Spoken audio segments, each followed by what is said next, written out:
Кој дозволи со државни пари анонимен автор со лажиран идентитет да шири омраза?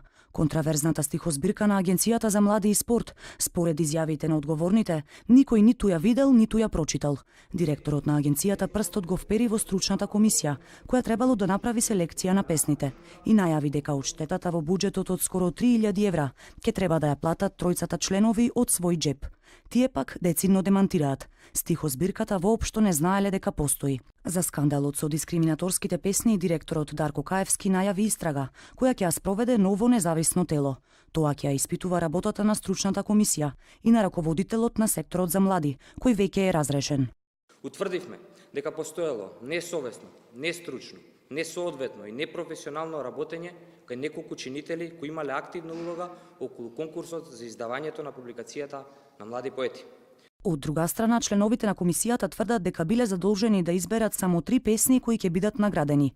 За стихозбирката слушнале дека постои откако излегла од печат. Ова веќе станува невкусно, бидејќи ние дознавме дека требало да ги селектираме песните откако книгата веќе излезе од печат и беше во продавниците заедно со весникот.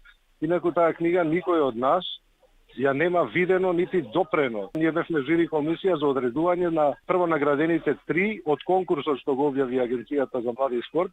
Нас потоа никој не контактирал и ние не сме учествувале, ниту во уредувањето на книгата, ниту во одбирањето на песните. Како уредник на книгата е запишан директорот на агенцијата Каевски, кој тврди дека неговото име е злоупотребено. Во негова одбрана денеска застана издавачката куќа, која вчера се амнестираше од секаква одговорност, а денеска вели дека имало недоразбирање околу импресумот, во кој Каевски стои како уредник. За целиот скандал директорот вели дека чувствува морална одговорност, но не и вина, бидејќи неговата работа не била да чита поезија, па затоа не поднесува ниту оставка. Дискриминаторските песни со сексистички и ксенофобични стихови веќе се испечатени во 5000 примероци. Авторот, кој под лажно име конкурирал на конкурсот, отворено се огласи во јавноста и се бранеше со својата поетска слобода. Ширењето на говор на омраза пак, кое го утврди и Комисијата за заштита од дискриминација, во Македонија е кривично дело, за кое е предвидена и затворска казна.